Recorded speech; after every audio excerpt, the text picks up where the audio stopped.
How's it going, everybody? Jared here for the Smoking Android, and today we're taking a look at the Atrix tablet ROM for the Motorola Atrix 4G. And if I could just find the name of the guy, his name is Leonardo Araujo. Again, I don't know how to say his name properly. So anyways, let's go ahead and take a look. The first thing you'll notice right away is the really neat landscape lock screen. So you can either start it in that mode or you can do portrait. Whoops. But obviously, considering it's a tablet ROM, you're going to want to put it in landscape, obviously. So right from the get-go, you get the a real strong UI user experience. Now, keeping in mind this is CyanogenMod 9 with a tablet UI overhaul. I'm not quite sure what the developer did or got all this from, but if CyanogenMod 9 is running on a tablet, this is what it looks like. So anyways, as you can see, it's pretty smooth. It comes with the Acer Bix kernel, and it's actually overclocked to 1.3 gigahertz. But the developer does recommend that you underclock it to 1 gigahertz because he says it's still smooth, but it's some pretty good battery savings there. Now, you'll also notice that they've replaced the CyanogenMod 9 Trebuchet launcher with Apex launcher. So you've got some of the settings icon tabs right there. And so anyways, so let's go ahead and take a look at some of the UI options. As you can see, top right hand corner gets us into the apps list, and of course downloads and widgets, as you would expect. Going back to the home screen, we've got our tablet styled home screens here. And this particular one, it does something kind of strange. It just kind of, instead of having the continuous sort of thing, it just kind of hits one of the home screens and then fires you on back to the one that you were to the main home screen. Sorry. What else have we got here? Of course, clicking on that, you'll notice a little pop-up window there, very tablet UI-ish, and clicking on the clock will expand the menu, and of course you can scroll down. You've got some menu options right there to have quick access to. Of course, you can click on the settings button there, and it'll get us into the settings interface. And just to show you guys here, we are running, whoops, that's not the one we wanted.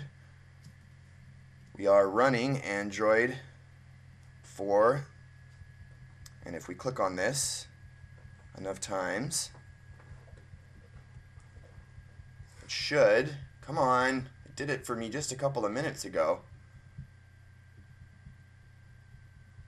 I don't know why it's not doing it now. Anyways, of course, it's got the Easter egg in there with the little Android ice cream sandwich guy. What else have we got? Actually, let's take a look back in settings again. We'll just go through some of the settings. Themes, system, continued bar. So pretty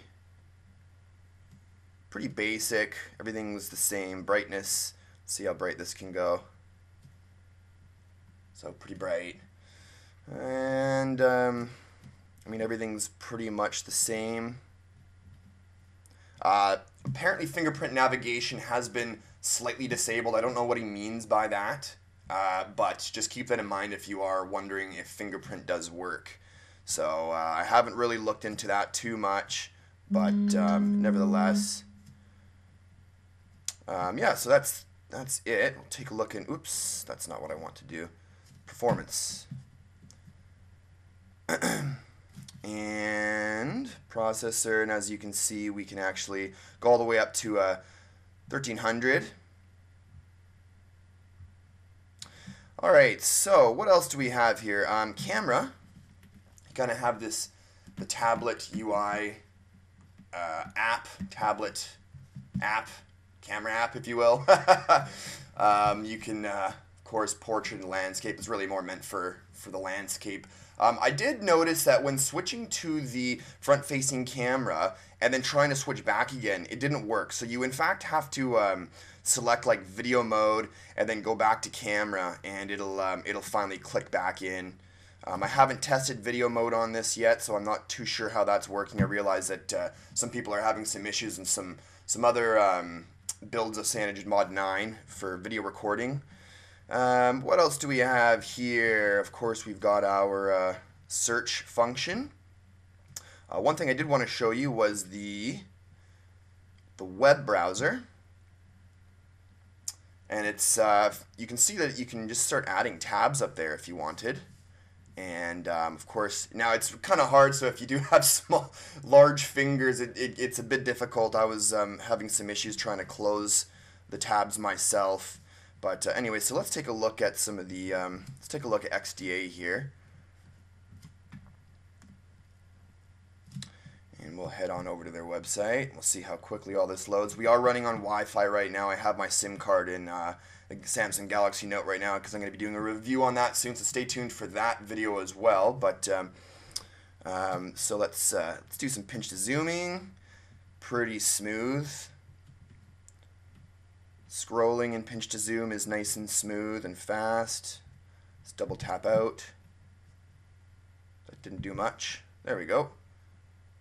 And if we wanted it in portrait mode and back to landscape, pretty fast animations there. And that button doesn't work, it seems. Okay, it does work, sort of. Apex,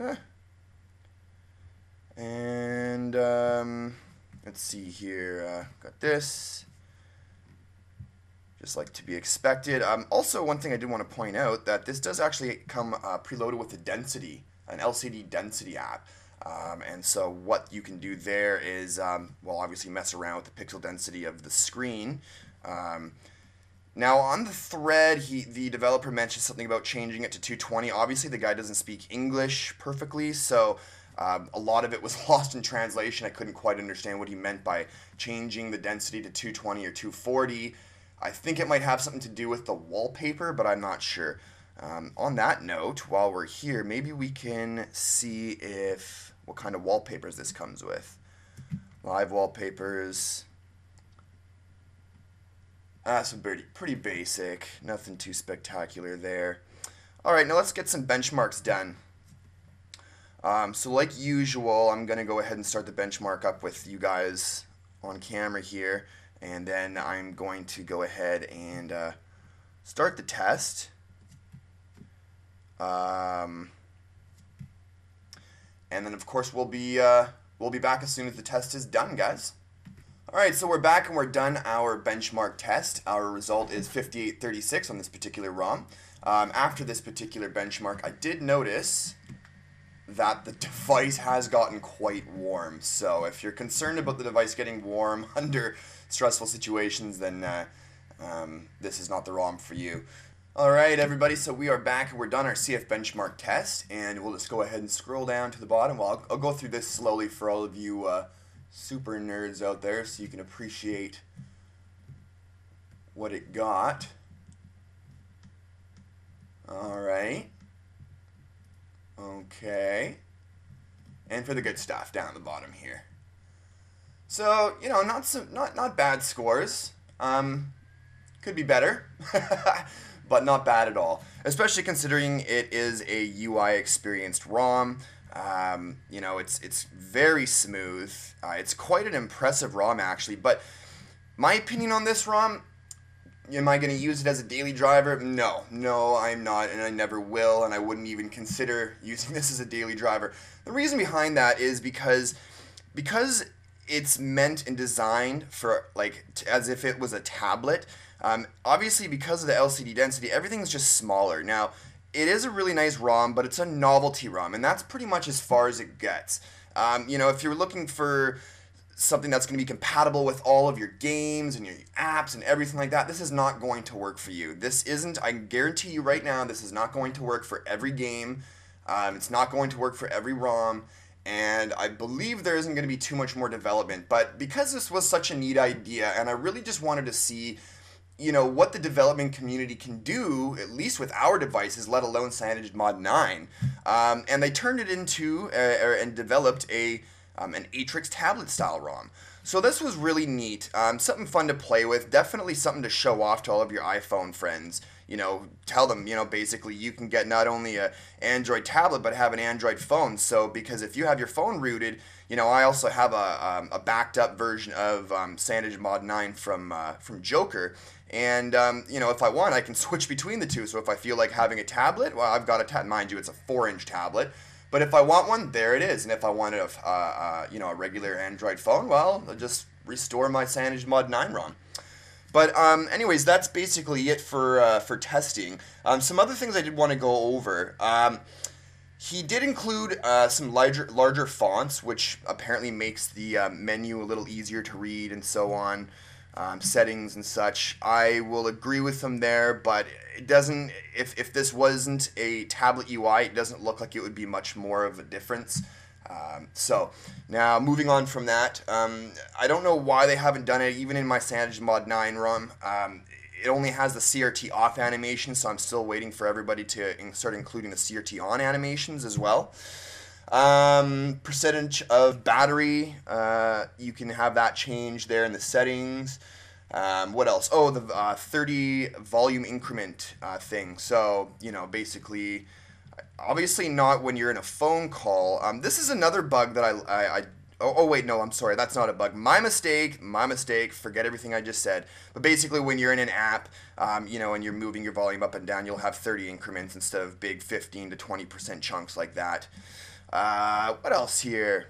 I mean, that's basically it, guys. You know, there's not a whole lot to explain. Trying to see, you know, because it's a tablet UI, it makes it very difficult for me to try and go through some of the options or menu options. Like, I'd like to see if I can add or remove some home screens here, which would be nice. But I guess I'd have to do that through the settings options.